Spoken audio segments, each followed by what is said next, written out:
வணக்கம். வாழ்க வளமுடன், வாழ்க வையகம். வையத்து மாந்தர் அனைவரும் எல்லா நாட்களிலும் மகிழ்ச்சியா இருக்கணும்னு வாழ்த்துறோங்க. இன்னைக்கு நான் என்ன பேசணும், அதை பிள்ளையாரப்பன் என்னவென்று எழுதி போட்டிருக்கிறார் என்று பார்த்து விடுவோமா? ஐ பிள்ளையார் இன்னைக்கு இங்கிலீஷ்ல எழுதியிருக்கிறார். என்ன தெரியுமா? ரமாமணி. ரமாமணின்னா லக்ஷ்மி. அவர் என்ன ரமாமணின்னு எழுதியிருக்கிறார்? இல்ல, நான் சொல்றேன். தமிழ்ல எழுதியிருந்தா அதை ராமாமணின்னு எழுதியிருப்பாரு. இங்கிலீஷ்ல ஆர்ஏஎம்ஏ மட்டும் போட்டாரு. ரமாமணி, ராமாமணி.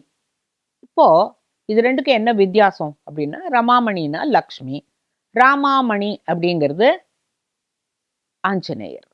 எப்படி அப்படின்னு கேட்டாக்க, கைலாசத்துல பரமேஸ்வரன் எப்பொழுதும் அவருடைய ஸ்ட்ரென்த் என்ன தெரியுமா? ராமநாமம். அப்போ ராமநாமத்தை சொல்லிக்கிட்டே வரும்போது பார்வதி கேட்குறா, என்ன என்னமோ யோசனையில் இருக்கீங்களே அப்படின்ன பொழுது, ராமா அப்படின்னா பரபிரம்மம். அதைத்தான் நான் எப்போதும் ஜபம் பண்ணிட்டு இருக்கேன். இந்த ராமாங்கிற வார்த்தைக்கு பரபிரம்மம்னு பொருள். இன்னொன்று, ராமா அப்படிங்கிறவன் ஒரு ராஜகுமாரனா பிறக்க போகிறான். அப்போ நான் போய் அவனுக்கு சேவை பண்ணணும்னு நினைக்கிறேன் அப்படின்ன பொழுது, ஏன் பிறக்க போறான், எதுக்காக, என்ன விஷயம் அப்படின்னு பார்வதி எல்லாத்தையும் கேட்குற போது அவர் சொல்றார், எனக்கு ராமனுக்கு எப்படியான சேவை பண்ணணும் ஏதாவது ஒரு விதத்துல, ஆனா என்ன பிறவி எடுக்கிறதுன்னு தெரியல அப்படின்ன பொழுது, பார்வதி என்னெல்லாமோ சர்ச்சை பண்றா. இப்படி போங்களேன், அப்படி போங்களேன், இப்படி போங்களேன் எல்லாம் சொல்லி பார்த்தா. அவர் சொன்னார், இல்ல, 2-3 விஷயம் கவனிக்கணும். இப்போ எஜமானனை விட சேவகன் ஒரு படி கீழே இருக்கணும். அவன் எஜமானனும் மனுஷன், சேவகனும் மனுஷன் அப்படின்னாக்க அதை பூரா ஏத்துக்க முடியாது. ஆகையினால நான் ஒரு மிருகமா போகணும். அப்ப எந்த மிருகம் ரொம்ப கெட்டிக்கார மிருகம் அப்படின்னு அவரே யோஜனை பண்ணார். அதாவது யாராலையும் முடியாத ஒரு காரியத்தை பண்ணி அந்த எஜமானுடைய அன்பை சம்பாதிக்கணும் அப்படின்னா, பார்வதியையும் இவருமா நல்லா சர்ச்சை பண்ணிட்டு, அப்ப நீங்க குரங்கா போறது தான் நல்லது அப்படின்ன பொழுது நானும் அதே தான் நினைச்சேன். அறிவுள்ள ஜந்து, அதே நேரத்துல மனிதர்களை விட அதிகமாக சிந்திக்கக்கூடியது, தாவக்கூடியது, போகக்கூடியது. அதாவது ஒரு ஃப்ரீடம் இருக்கும். மனுஷனா இல்லாம நான் ஒரு குரங்கா இருந்தா ரொம்ப ஜோரா இருக்கும்ல அப்படின்னுட்டு சொல்ற பொழுது, பார்வதி சொல்றா, நீங்க என்ன பண்ண போறேன் ஏன்னு கேட்டா, அவன் எஜமானனா இருக்க போறான், நான் அவனுக்கு சேவகனா போக போறேன். சேவகன்னா அங்க இங்க இல்ல, 100% அவனுடைய சேவகனாகவே, அவனுக்காகவே, அவனுடைய நாமத்தினாலேயே எனக்கு அது ரொம்ப ஆசையா இருக்கு அப்படின்ன பொழுது, பார்வதி சொன்னா, நான் வராம நீங்க எந்த காரியத்தையும் சாதிக்க முடியாது. நீ என்னம்மா பண்ண முடியும்? இத பாருங்க, நீங்க வானரமா போறீங்க, அனுமாரா போறீங்க. நான் வாலா வரேன். ஏன்னு கேட்டா, வாலுக்கு தான் சக்தி அதிகம். உங்களுக்கு வெறும்னே நீங்க மட்டும் போனீங்கன்னா பல காரியங்களை உங்களால சாதிக்கவே முடியாது அப்படின்ன போது சிவன் யோசனை பண்ணாராம். ஓ, இப்படி ஒரு பாயிண்ட் இருக்கோ? ஆமா, அந்த வாள் தானே எல்லாத்தையும் விட அழகு. அதுல ஒரு பெண்மை இருந்தா தானே அழகு. அந்த வாள் தானே சக்தி. நான் வரேன் அப்படின்ன பொழுது, முதல்ல என்னமோ சொல்லி பார்த்தாராம். அதெல்லாம் கிடையாது, நானும் இதெல்லாம் பார்க்கணும், நானும் அந்த சக்கரவர்த்தி திருமகனை பார்க்கணும் அப்படின்னு சொன்ன உடனே, அனுமாருடைய வாளாக சக்தி வந்ததுனால்தான் இன்னைக்கும் என்ன பண்றாங்க, ஒரு காரியம் ஆகணும் அப்படின்னு கேட்டாக்க, இந்த ஆஞ்சநேயர் இந்த சஞ்சீவி மலையை வலது கையில தூக்கிக்கிட்டு அது போற மாதிரி, இந்த கை இப்படி இருக்கும், அவருக்கு இந்த ஒரு கால் தூக்கி இருக்கும். அந்த மாதிரி படத்துக்கு என்ன பண்ணுவாங்க, இப்ப அந்த காலத்துலாம் என்ன பண்ணுவாங்க, ஒரு ஒரு பரீட்சை முடிக்கணும் ஒரு குழந்தை அப்படின்னாக்கா, அந்த அம்மா என்ன பண்ணுவா, காலையில குளிச்சு முழுகிட்டு வெறும் ஒரு கல்கண்டோ அல்லது பாலோ வச்சு நிவேதனம் பண்ணிட்டு, சந்தனம் அரைச்சு, பொடி இல்ல, சந்தனத்தை அரைச்சு அந்த அனுமாருடைய வாலின் அடிபாகத்தில் ஆரம்பிப்பார்கள். ஒரு சந்தன பொட்டு வச்சு, ஒரு குங்கும பொட்டு வச்சு, அன்னைக்கு நமஸ்காரம் பண்ணி அனுமாருடைய ஸ்லோகம்லாம் சொல்லுவா. அடுத்த நாளைக்கு அதே மாதிரி இந்த வால் இப்படி இருக்குல்ல, அது வரைக்கும் அப்படியே புள்ளி புள்ளி புள்ளியா வச்சு அந்த 48 நாளைக்கும் வைப்பாங்க. அதுல கடைசியில ஒரு மணி இருக்கும் தெரியுமா? அது வரைக்கும் வந்துட்டு, அன்னைக்கு அத முடிச்சுருவாங்க. அன்னைக்கு ஒரு பாயசம், வடை எல்லாம் பண்ணி, வடை மாலை சாத்தி செய்யறது நம்ம நாட்ல அது ஒரு வழக்கம். ரொம்ப பேருக்கு அது என்னன்னு தெரியாது. எதுக்காக இந்த வாலுக்கு இவ்வளவு முக்கியம் அப்டின்னா, அனுமார் சக்திவான் இல்லங்கல. ஆனா, இந்த வாளால் தான் எல்லாவற்றையும் சாதிக்க முடியும். அப்படிங்கிறதுனால தான் பூரா படத்துக்கும் பொட்டி வைக்க மாட்டாங்க. இப்படி பொட்டெல்லாம் வைக்க மாட்டாங்க. அந்த வாளுக்கு "நீ அனுமார் வாளுக்கு 48 நாளைக்கு பொட்டு வையேன். உனக்கு அந்த காரியம் முடிஞ்சிரும்." அப்படியெல்லாம் சொல்லுவாங்க. ஆக மொத்தம் வாளாக நிற்பவள் சக்தி. சரி, ஆஞ்சநேயர் அஞ்சனிக்கு பொறந்தார். அஞ்சனிக்கு ஏன் அவர் பொறந்தார் அப்படின்னு கேட்டா, அஞ்சனி ஒரு அப்சர ஸ்திரீ. அவ ஒரு நாளைக்கு கழுக் அப்படின்னு சிரிச்சுட்டாளாம். எதுக்கு சிரிச்சேன்னா, இந்த இந்திரனுக்கு 1000 கண்ணு ஐய அப்படின்னு சிரிச்சாளாம். உடனே நீ ரொம்ப அழகுன்னு நினைச்சுட்டு இருக்கியான்னு சொல்லி இந்திரன் அவளை நீ குரங்காக போக கடவுதுன்னுடுறான். அவ குரங்காக இருந்த பொழுது சிவபெருமானை வேண்டினதனால் அங்க வந்து ஆஞ்சநேயர் பிறந்தார். அஞ்சனி புத்திரன் அல்லவா அப்படின்னு, அதாவது ஒரு காரண காரியத்தோட தான். அவருக்கு சுந்தரன்னு பேரு. ஏன்? அவ அப்சர ஸ்திரீயோட புத்திரன்.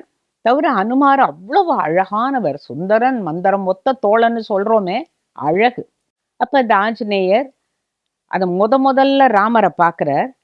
அந்த சுக்ரீவனும் அவருமா காட்டுல உட்கார்ந்துருக்கும் போது ரிஷியமுக பர்வத்துல அங்க அங்க உட்கார்ந்துட்டு பார்க்கிற போது ராமனும் லக்ஷ்மணனும் வரும்பொழுது, நீ போய் அது யாரு என்னன்னு பார்த்துட்டு வா அப்படின்னு சொல்ற போது, அப்ப அந்த தன்னுடைய விருத்தாந்தங்களை லக்ஷ்மணன் சொல்ற பொழுது அப்படியே கண்ணீர் விட்டு கொண்டு, நான் யாரை பார்க்க வேண்டும், நான் யாருக்கு தாசனாக வேண்டும்னு நினைச்சேனோ அந்த தாசரதியே என்னை தேடி வருகிறான், கண்ணீர் விட்டதாக அந்த வரிகள்லாம் படிக்கிற போது ரொம்ப ஆனந்தமா இருக்கும். அப்புறம் இந்த ஹனுமாருக்கு எங்கெல்லாம் கோவில் இருக்கு அப்படின்னு நீங்க யோஜனை பண்ணி பார்த்தீங்கன்னா, நிறைய இடத்துல இருக்கு. ஆனால் வியாசராயர் அப்படிங்கிறவர் மத்வாச்சாரியர்ல ஒருத்தர் அல்லவா வியாசராயர். அவர் 732 ஆஞ்சநேயர் கோவில் கட்டியிருக்கிறாரு. அது எப்படி உங்களுக்கு தெரியும் அப்படின்னு கேட்டா, நம்ம அந்த சிலையை பார்த்தாலே இது வியாசராயரால் கட்டப்பட்டது அப்படிங்கிறது நமக்கு தெரியும். அதுக்கு என்னெல்லாம் தெரியும் அப்படின்னு கேட்டா, அவருடைய இந்த வலது கையில மலை இருக்கும், இடது கையில சௌகந்திகா புஷ்பம் இருக்கும். ஆச்சா, இந்த இந்த சில சமயம் சௌகந்திகா புஷ்பம் இருக்கும், இந்த இடத்துல மலை இல்லாம வெறும் கையை இப்படி கூட வச்சுருப்பார், அருள் கொடுக்குறாப்புலையும் வச்சுருப்பார். சில இடத்துல மலை இருக்கும். ஆனா நான் பார்த்த வரையில இந்த 732 கோவில்லையும் இந்த வலக்கை இப்படியும், இதுல சௌகந்திகா புஷ்பம், அவருடைய வால் வந்து அப்படியே அதுல சுத்தி வந்திருக்கும், ஒரு வட்டமா வந்திருக்கும். அதுல நுனியில ஒரு மணி இருக்கும். இதுதான் வந்து வியாசராயரால் நிறுவப்பட்ட ஆஞ்சநேயர் கோவில் எல்லாத்துலேயுமே ஒரு அபயஹஸ்தம், சௌகந்திகா புஷ்பம், அந்த வாலானது ஒரு அப்படியே அறவட்டமா வந்து ஒரு அங்க அந்த இடத்துல ஒரு மணி இருக்கும். அப்பதான் ஒரு தரம் கேட்டாங்க, நல்லாட்டூர் கோயில் போயிருந்த போது தான் கேட்டாங்க யாரோ, இந்த குழந்தைங்கள்லாம் சில சமயம் என்னை பார்த்தா கேள்வி எல்லாம் கேட்கும், அனுமாரோட வால்ல ஏன் மணி? அப்ப நான் சொன்னேன் அதுதான் ராமாமணி அப்படின்னு. ஏன் ராமாமணி அப்படின்னு கேட்டா, ராம ராவண யுத்தம் எல்லாம் நடந்துடுச்சு, எல்லாரும் அடிபட்டு போய் ராவணன்லாம் போயாச்சு. அப்படி எல்லாருமா யாரெல்லாம் நல்லா இருக்காங்களோ எல்லாரும், வானரப்படையில யாருமே சேதமாகலை, எல்லாரும் வந்துடணும். ஏன்னு கேட்டா, சுக்ரீவன் கிட்ட அனுமார் சொல்றார், நம்மளுடைய வானர சேனை எல்லாரும் ராமனுடைய ஆசீர்வாதத்தோட கிளம்பலாம் அப்படின்ன பொழுது ராமர் கேட்டாராம், இவங்கெல்லாம் என்ன அப்படின்ன போது, இவங்க பெரிய படை வீரர்கள், ரொம்ப ஜோரா சண்டையெல்லாம் போடுவாங்க. அப்புறம் ஒரு ஒரு 100 குட்டியா இருந்துதான், அது பேர் வந்து டுவார்ஃப் மங்கீஸ் அப்படிங்கிறாங்க, பிக்மி மங்கீஸ் அப்படின்னு சொல்றாங்க, குக்குரங்கு. எனக்கு அப்பதான் புரிஞ்சுது. இப்போ நம்ம சில பேர், ஏங்க கிராமம் அதுல என்ன குக் கிராமம் அப்படின்னு கேட்பாங்க தெரியுமா? குக் அப்படின்னாக்க சிறிய அப்படின்னு அர்த்தம். குக்குரங்கு அப்படின்னா தம தோன்று இருக்குமா, குட்டியா இருக்குமா. இது என்ன பண்ணும்னா, எதிரிகளோட தோல்ல ஏறி உட்காந்து கண்ணு மூஞ்சி எல்லாம் பிராண்டி விட்டுருமா, அவனால ஒண்ணுமே பார்க்க முடியாத அளவுக்கு. அந்த குழந்தைகளோட, அந்த குட்டி குரங்குகளோட அம்மா சொன்னாலாம், நான் என்னோட குழந்தைகள்லாம் உங்களுக்கு உதவிக்கு அனுப்புறேன், ரொம்ப வானர சேட்டையெல்லாம் பண்ணும். ஆனா, ஒருத்தர் கூட குறையக்கூடாது. அத்தனை பேரையும் உயிரோட நீங்க எங்க கிட்ட கொண்டு வந்து தரணும். அப்படின்னு அந்த அம்மாமார்கள்லாம் சொன்னாளாம். அந்த குரங்குகளோட குரங்கு அம்மா. ராமர் சிரிச்சுட்டே சொன்னாராம், இல்லை இல்லை, இது தர்ம யுத்தம். அதர்மம் செய்தவர்கள் மட்டும்தான் போவார்கள். தர்ம பக்கம் நின்னவங்க யாருக்கும் எந்தவித சேதமும் வராது. நீங்க கவலையே படாதீங்க அப்படின்னு சொல்லிட்டாராம். அப்புறம் இன்னும் இன்னும் கொஞ்சம் பெரிய குரங்கு, இன்னும் கொஞ்சம் பொல்லாத குரங்குன்னு ஒரு நிறைய எல்லா படைகளும் கிளம்பி போயாச்சு. ராம ராவண யுத்தம் முடிஞ்சாச்சு. சரி, முடிஞ்சதுக்கும் இந்த மணிக்கும் என்ன சம்பந்தம் அப்படின்னா, அந்த முடிஞ்ச பிறகு இப்படி எண்ணி பார்க்குறார். அனுமார்கிட்ட சொல்றார், எல்லாரும் சரியா இருக்காங்களா? சுக்ரீவன் கொண்டு வந்த வானர படையில எல்லாரும் சரியா இருக்காங்களா? ஏன்னா நம்ம திரும்பி போகணும். எல்லாரையும் நீ போய் ஒரு தரம் ஒரு சரி பார்த்து விட்டு வா அப்படின்ன போது அனுமார் போனார். அந்த படை இருக்கு, இந்த படை இருக்கு, இந்த படை இருக்கு, எல்லாம் இருக்கு, சரி அப்படின்னு சொல்லிட்டு ராமர்கிட்ட வந்து தலையை தொங்க போட்டு நின்னாராம். ஆஞ்சநேயா, என்ன என்ன 100 பேரை காணோம். என்னது 100 பேரை காணோம்? அந்த 100 குட்டி குரங்கெல்லாம் காணோம், எங்கன்னே தெரியல. அப்புறம் நீ சரியா போய் பாரு, திருப்பி போற.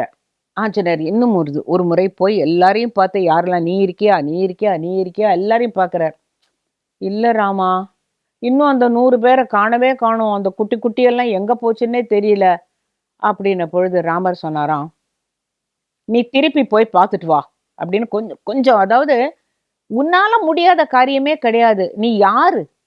உனக்கு சக்தி வாலு, இன்னும் உன்னால முடியாதா? நீ போய் தேடு அப்படின்ன பொழுது ஆஞ்சநேயர் இன்னும் கொஞ்சம் தள்ளி போய் தேட ஆரம்பிச்சாராம். அந்த இடத்துல ராவணனே எவ்வளோ பெரிய ராட்சசன், அவனுடைய தேர் எவ்வளோ பெருசு இருக்கும். அந்த தேரில் கட்டப்பட்டிருந்த மணி எகிரி எங்கேயோ விழுந்திருந்துதான். அவருக்கு ஒரு சந்தேகம். என்னன்னு கேட்டா, இந்த மணிக்குள்ள இருக்குமோ அப்படின்னுட்டு. அந்த நேரத்துல இந்த மணிக்குள்ள இந்த 100 குரங்கும் மாட்டிண்டு என்ன பேசிக்கிறாங்களாம், இந்த ராமனை நம்பி நம்ம அம்மா எல்லாம் அனுப்பிச்சாங்களே பாரு, இப்படி மாட்டின்ட்டோமே, யாரு நம்மளை காப்பாத்த போறாங்க, ஒரே இருட்டா இருக்கே அப்படின்னு அந்த அந்த 100 குட்டி குரங்குகளும் முணுமுணுங்கிறதாம்.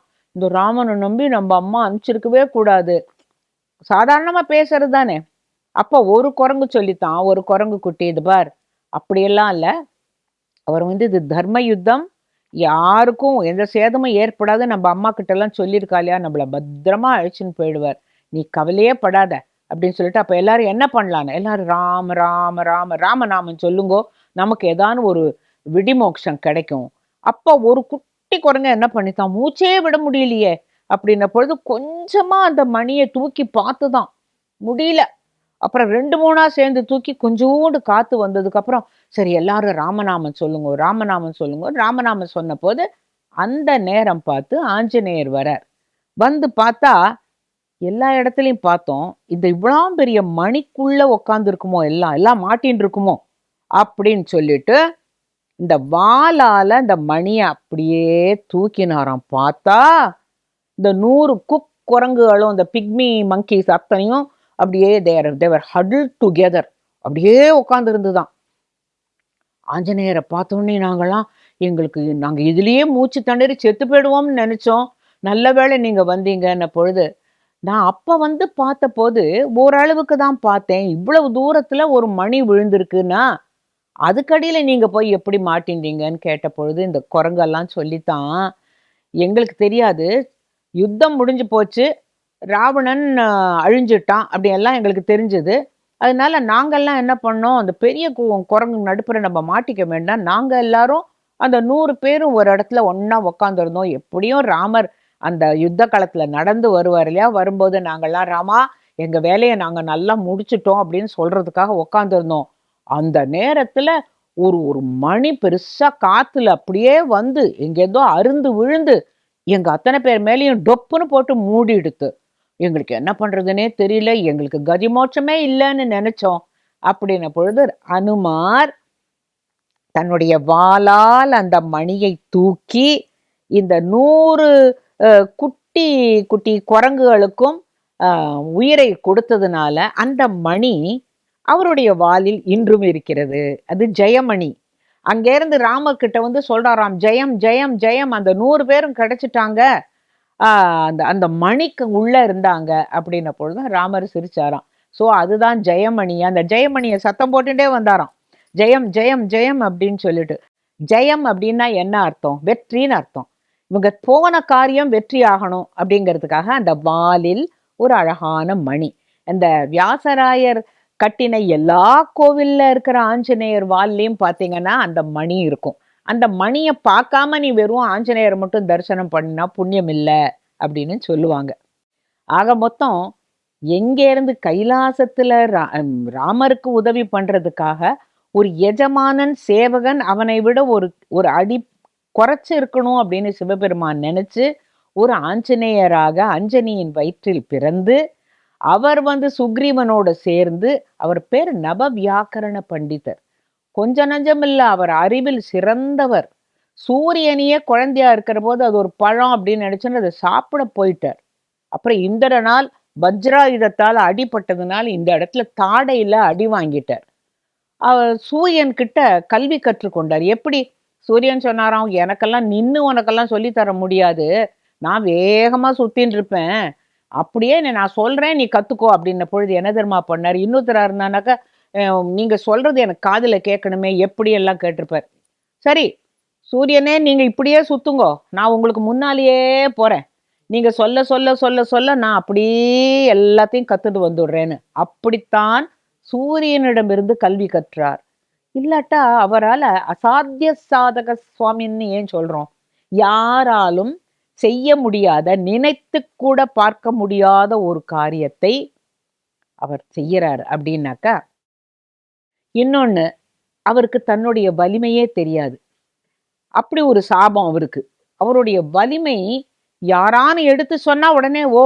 இப்ப நம்மள பலர் கூட நமக்கு உள்ளுக்குள்ள நிறைய விஷயங்கள் இருக்கும், ஆனா நமக்கு இவ்வளவு தெரியுங்கிறது நமக்கே தெரியாது. யாரான்னு சொல்லுவாங்க, ஏய் நீ பெரிய ஆளுப்பா, நீ சொல்லிடுவ அப்படின்னாக்கா அந்த ஸ்டேஜில் ஏறி மகாஜனங்களேன்னு பேச ஆரம்பிச்சோன்னா நல்லா பேச ஆரம்பிச்சிருவோம். காரணம் நம்மளுடைய பலம் நமக்கு தெரியாது. அது போலதான் ஆஞ்சநேயருக்கும் அவருடைய பலத்தை இந்த ராமாயணத்துல ஜாம்பவான் சொல்லுவார்.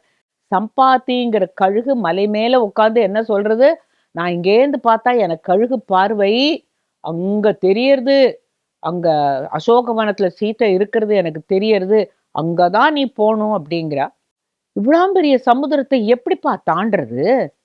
100 யோஜனை எல்லாம் என்னால தாண்ட முடியாதேன்னு ஒரு குரங்கு சொல்றதா, நான் 10 யோஜனை தான், 20, நான் 30, இதெல்லாம் போராது, அவ்வளோ தூரம் லங்கைக்கு போகணும் அப்படிங்கிற பொழுது அனுமார் சொன்னாராம், என்னாலெல்லாம் முடியாது, நான் எப்படி போக முடியும்னு போது, இல்லை இல்லை நீ வாயு புத்திரன், உன்னால் முடியும் அப்படின்னு சொல்லி ஜாம்பவான் சொன்னாராம். உன்னால ஏன் முடியாது? நீ எத்தனை அதிவீர பராக்கிரமசாலி என்பது உனக்கு தெரியாதா? நீ வந்து அஷ்டமா சித்திகள் உனக்கு கைவரப்பட்டிருக்கு, நீ சின்ன உருவம் எடுத்துக்கலாம். அதே தானே பண்ணார் அசோகவனத்துல சீதையை பார்க்கறதுக்கு குட்டி உருவம் எடுத்து மரத்துல இருந்த. நீ பெரிய உருவம் எடுத்துக்க முடியும், அப்பேற்பட்ட ஒரு விஸ்வரூபம் எடுத்து இந்த கடலை நீ தாண்டிடு, நீ வாயு புத்திரன், அப்படியே நீ காற்றுல மிதந்து போகலாம் அப்படியெல்லாம் சொன்ன உடனே எப்படி போகணும், எப்படி தன்னால் முடியும் அப்படிங்கிறதெல்லாம் ஆஞ்சநேயருக்கு வர வர வர அவர் அந்த ராமனை நினைத்த உடனேவே அந்த பெரிய விஸ்வரூபம் எடுத்து இந்த குரங்குகளுக்கெல்லாம் அவ்வளோ பெரிய சந்தோஷம், ஆகாசத்துக்கும் பூமிக்கு நிற்கிறார், இவர் நிச்சயமா அங்க போயிடுவார் அப்படின்னுட்டு இலங்கைக்கு போய் அங்கேயும் போனா அங்கேயும் அவரோட கெட்டிக்காரத்தனத்தை சொல்லணும். என்ன தெரியுமா, அங்க போயாச்சு, போனா அங்க லங்கினின்னு ஒருத்தி, அவ கண்ணில் ஒரு எறும்பு போனா கூட அவளுக்கு தெரியும். இவர் ஒரு இடத்துல ஒளிஞ்சுட்டு இருக்கும்போது, ஏய் வானரமே வெளியில வா, நீ யாரு அப்படின்னு கேட்குறா. நான் இவ்வளோ அழகான ஊரை பார்க்கறதுக்காக வந்தேன், எப்பா இது என்னது அமராபுரி மாதிரி இருக்கே, இதெல்லாம் நிறுத்து, நீ என்னோட உத்தரவு இல்லாமல் நான் உள்ளேயே போக முடியாது அப்படின்னு சொல்றா. அவர் சொல்றாரு, அதெல்லாம் கிடையாது, நான் நிச்சயம் போய்த்தான் ஆவேனா, இதெல்லாம் பார்க்கணுன்னு தான் வந்திருக்கேன் என்ன பொழுது. இவரை கை கலக்கிறா. 2 பேருக்கும் சண்டை வரும் பொழுது அவ ஆஞ்சநேயரை அடிச்சுடுறா. அடிக்கும்போது இவருக்கு கோபம் வந்துடும். அவர் தலையில ஒரு குட்டு விட்டு அவ்வளவுதான். அவர் விட்ட அறையில லங்கினிக்கு சாப விமோச்சனம். ஒரு ஒரு காலத்துல அவளுக்கு ஒரு சாபம் என்னன்னு கேட்டா, ஒரு ஒரு வானரம் வந்து உன்னை அறையும். அப்பதான் உனக்கு வந்து இந்த லங்கைக்கும் அழிவு, உனக்கு சாப விமோச்சனம். அது வரைக்கும் நீ காவல் காத்துட்டு தான் இருக்கணும் அப்படின்னு ஒரு சாபம். அப்ப அவ சொல்றா, நான் ஒரு தேவதை, லங்கா தேவதையாக இருந்தேன். எப்ப நீ வந்து என்னை அரைஞ்சு எனக்கு சாப விமோச்சனம் கொடுத்துட்டியோ, இந்த இலங்கை அழிவது நிச்சயம். நீ தான் வெற்றி பெறப் போகிறாய், ஜெய் அப்படின்னு சொல்லி அனுப்பிச்சாளாம். ஆக மொத்தம் ஒரு ராட்சசிய மனசை மாத்த வச்சு அவளுக்கு நல்ல கதி கொடுத்து, இப்ப இத்தனையும் யாரால முடியும்? இப்ப புரியுறதா? நம்ம ஏதாவது ஒரு காரியம் ஆகணும்னா, ஆஞ்சநேயருக்கு வால்ல பொட்டு வை, ஆஞ்சநேயருக்கு பொட்டு வை, ஆஞ்சநேயருக்கு வடமாலை சாத்துன்னு காரிய சித்தி அப்படின்னு வருகிற பொழுது வேற எல்லா தெய்வங்களையும் வேண்டிக்கலாம். எந்த தெய்வத்தை கேட்டாலும் காரிய சித்தி நடக்கலாம். ஆனா நிச்சயமாக 100% காரிய சித்தி நடக்கணும் அப்படின்னா ஆஞ்சநேயருடைய பாதங்களை எரிக்கி பிடிச்சுக்கணும், அவரை வணங்கணும். அவருக்கு இந்த பொட்டு வைக்கிறதுங்கிறது ஒரு அழகான விஷயம். நீங்க செஞ்சு பாருங்க. செஞ்சு பார்த்துட்டு எங்க பிள்ளையார் பெட்டிக்கு என்ன எழுதணும், நாங்க இந்த மாதிரி ஒரு காரியம் ஆகணும், வீடு வாங்கணும்னு நினைச்சோம், ஆஞ்சநேயருக்கு அப்படியே பொட்டு வச்சோங்க, அது கரெக்டா அந்த ஒரு மண்டலம் முடிஞ்சு அதுக்கப்புறம் ஒரு ஒரு மாசத்துக்குள்ள நாங்க வீடு வாங்கிட்டோம். அந்த மாதிரி விஷயங்கள் என் காதுல விழுந்தா, இப்ப நான் சொல்ற கதைக்கு அர்த்தம் இருக்குன்னு அர்த்தம் இல்லையா? சும்மா ஏதோ வரோம், பொட்டியை திறக்கிறோம், பேசுறோங்கிறது இல்ல. சொல்ற விஷயங்கள் மக்களை போய் சேரணும். அது ஒண்ணுதான் ஆசை. உங்க எல்லாருக்கும் எல்லா விஷயத்திலையும் வெற்றி கிடைக்கட்டும். ஜெய் ஸ்ரீராம்.